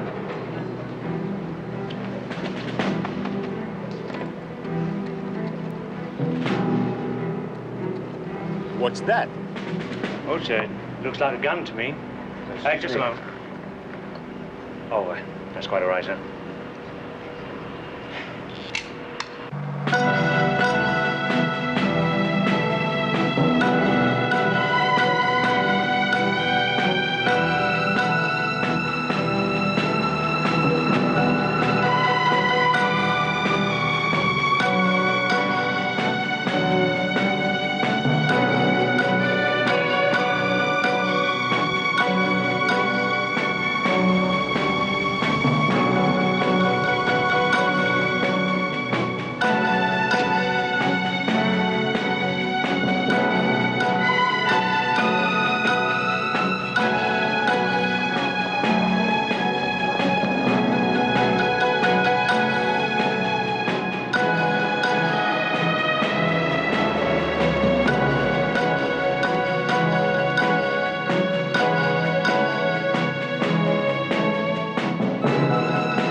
Major, one way or another, you will stop Colonel Sverdlov before he delivers the blue file. But what if it's already... He would be a fool if he gave them the file before they fulfilled their part of the agreement. And as I seem to have all the fools on my side, you may still have a few hours to redeem yourself. Charter a plane. Take as many men as you need. Intercept Colonel Sverdlov in Barbados. I take full responsibility for this action. I cannot wait for official sanction from Panushkin. So if you fail, Major, we all fail. Therefore, I don't have to point out the consequence of such a possibility.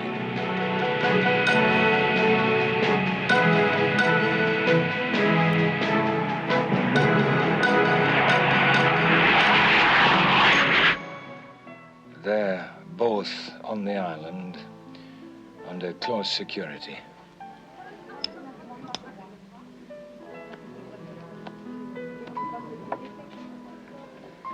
If everything goes according to plan, he'll be in Ottawa Sunday, and the Canadian boys can take it from there.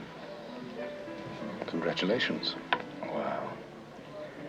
Normally, I hate doing business with his sort, but if the blue file is all he claims, it'll be worth it. Blue file? Code name for their top agent here in Paris. I'm almost onto him now. Almost onto him. I just hope the alley doesn't turn out to be British. When will you know? Sverdlov will hand the file over once he's tucked up nice and safe in Canada, so I should think this is Blue's last weekend to enjoy himself. To Blue's last weekend.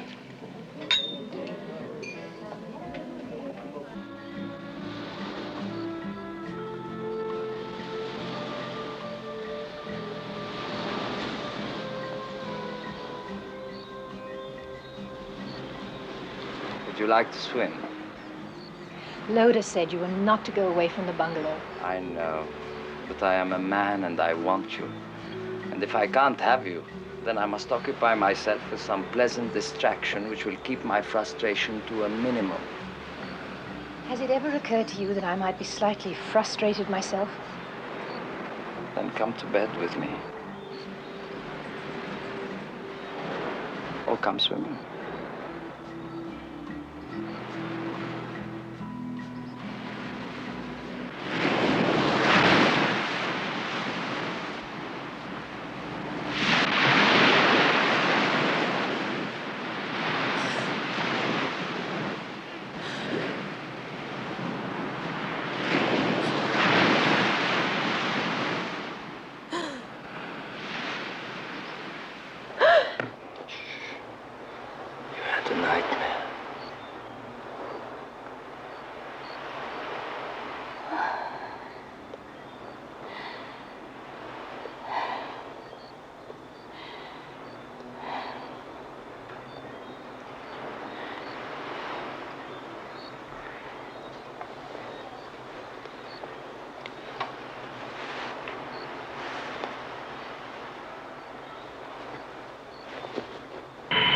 So far, no record of any private flights to Barbados. One flight plan was filed by a jet charter service, 5 male passengers, destination St. Vincent. That's about 100 miles. We're checking it out. How are the lovebirds doing? No problems yet. Well, keep your eyes on them. Right. Okay.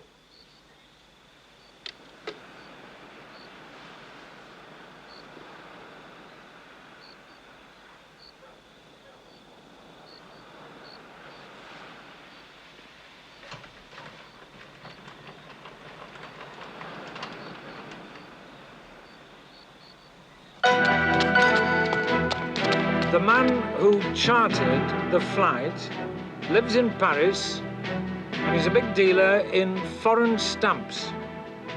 The other 4 men are listed on the company's board of directors. No one at the jet charter service felt there was anything unusual. Just businessmen off to the Caribbean for a week's fishing. Right. Well, so far it's quiet. Let's hope it stays that way.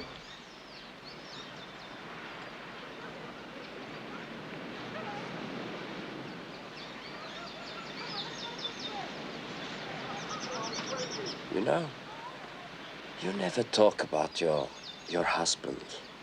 About your English lover, yes, but not your husband. Why not? I suppose because I feel guilty. Why guilty? What did you do? It's more what I didn't do.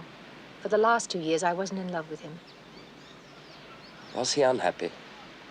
No, as a matter of fact, he was very happy. He enjoyed everything he did. He was a most uncomplicated man. At least, that's what I kept telling myself afterwards, so he couldn't possibly have realized how little contact we had. Life was just one big party, one big laugh non-stop. Come to think of it, it was hell on earth after the first year. If he hadn't been killed, I would have left him. Well, you won't be allowed to leave me. You are the most persistent man I have ever met. Let me ask you something. How do you feel about all this? Going into exile, running, hiding?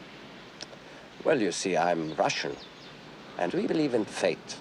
As a matter of fact, we invented it like fairy stories. That way, if anything goes wrong, it is never our fault, it is fate. I am not glad I'm going with Mr. Loder. But I'm glad I'm not in Lubyanka right now. A lot of the people I worked with won't be so lucky. I would enjoy some more tea.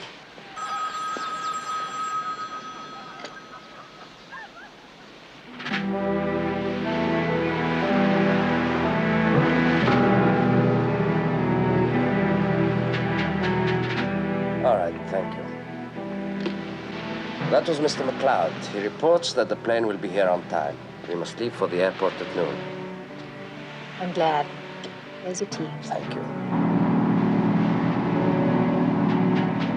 It's him. Marine Bungalow.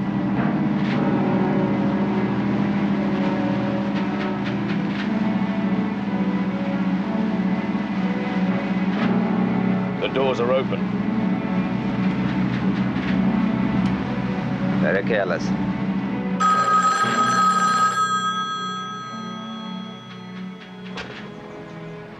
Yes? He won't stay in the bungalow.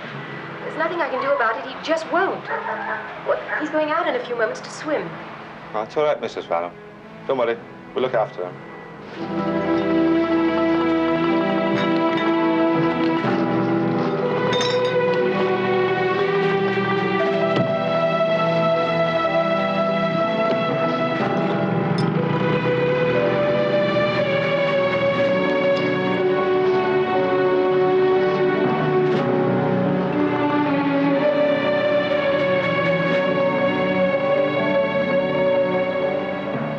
I wish you would join me. And I wish you wouldn't go. When I'm in Canada, Mr. Loder can treat me like a prisoner, but not before. Will you wait while I change? Of course.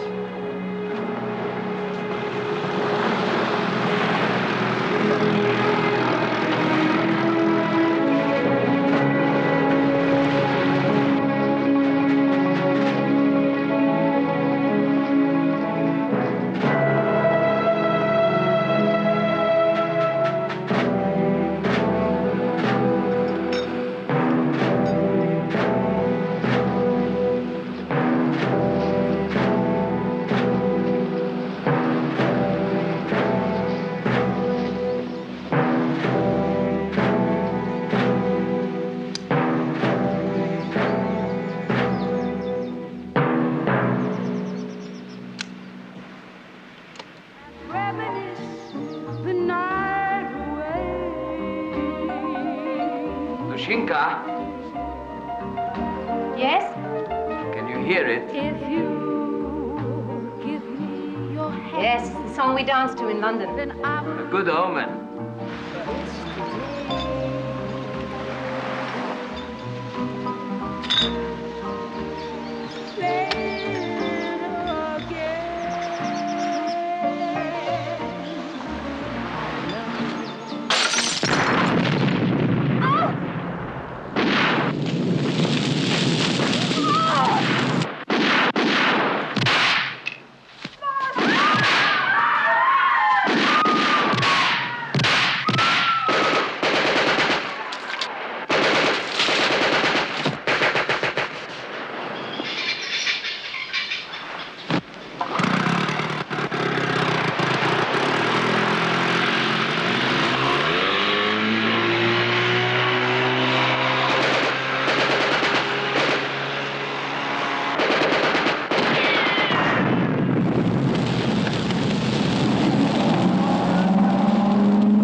Soviet citizen burned to death. A Russian tourist registered as F.G. Sverdlov was the victim of a fire in the Bungalow Beach Hotel on the fashionable west coast of Barbados. Mrs. J. Farrow of London was rescued and was rushed to the hospital on the island. The cause of the fire is unknown, but it is thought to be due to an electrical fault.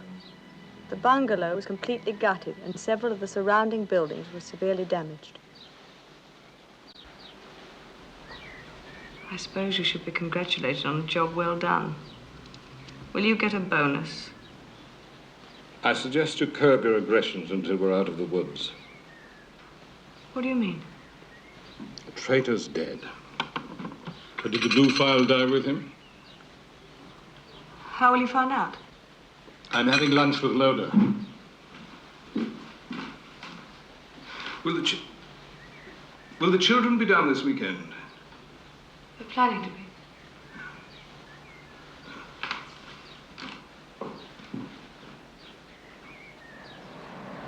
No, I blame myself entirely. It was a complete balls up on my part.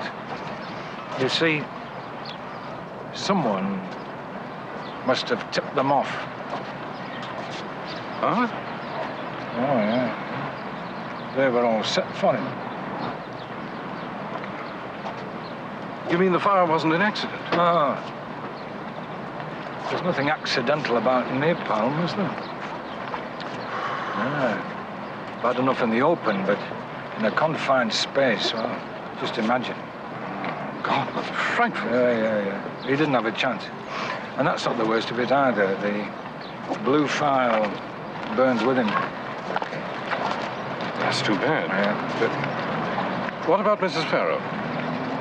Oh, she's lucky to be alive. She was upstairs. Our fellas managed to smash the window and get her out. I've got to fly over and see her now. I'm not looking forward to that, I can tell you. Well, you did your best. It wasn't your fault. No? Of course it wasn't. Wish I could be as sure.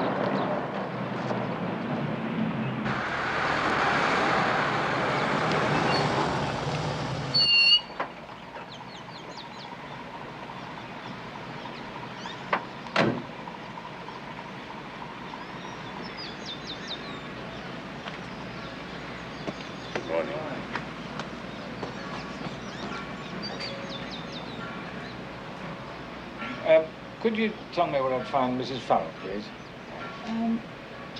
She's on the lawn over there.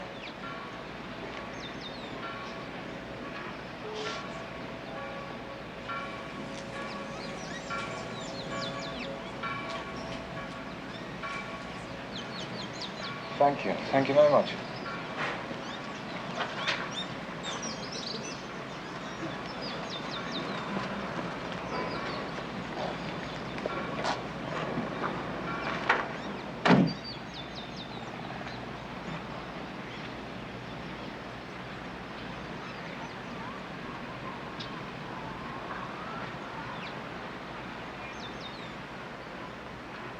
Hello, Mrs. Farrell.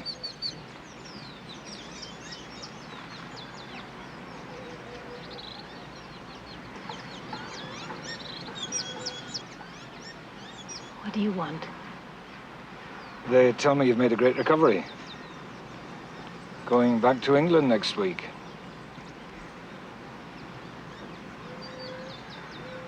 I'm bloody sorry the way things have turned out.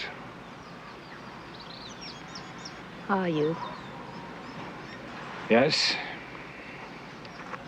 For what it's worth. It's not worth much.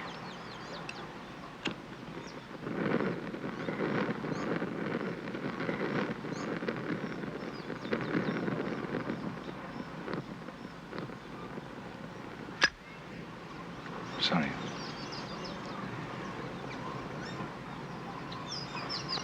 It wasn't any good, you know. Go away.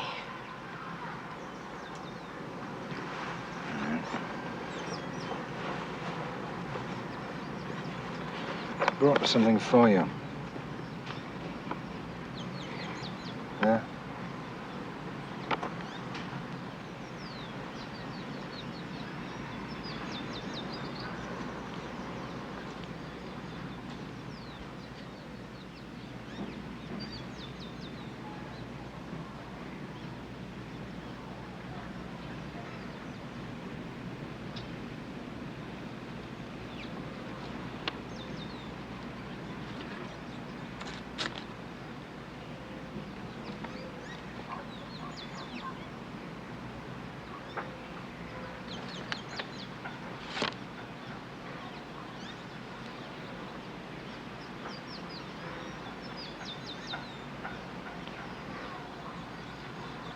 Where did you get this?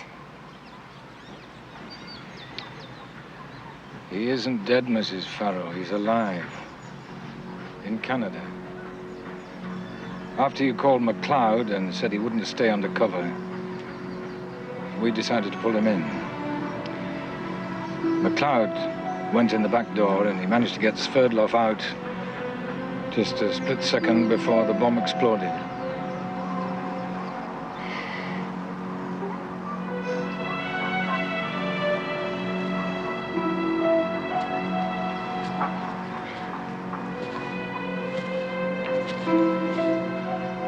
If you want to see him, it'll be arranged. Goodbye, Mrs. Farrell.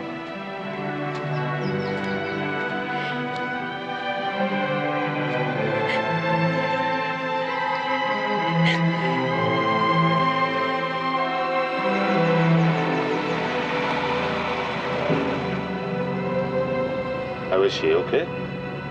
From now on, I suspect her recovery will be nothing short of spectacular. Oh, by the way, when we get back, I want you to call Mrs. Stevenson. Start seeing her again. Find out if she knows that her husband's a Russian agent. Now that Stevenson thinks he's safe, we'll let him continue to operate. Just make sure he only passes on the kind of information we want them to have. And sooner or later, the Russians will twig. Oh, yeah, undoubtedly. They'll figure him for a double agent and kill him. Thus saving Her Majesty's government a great deal of expense and considerable embarrassment.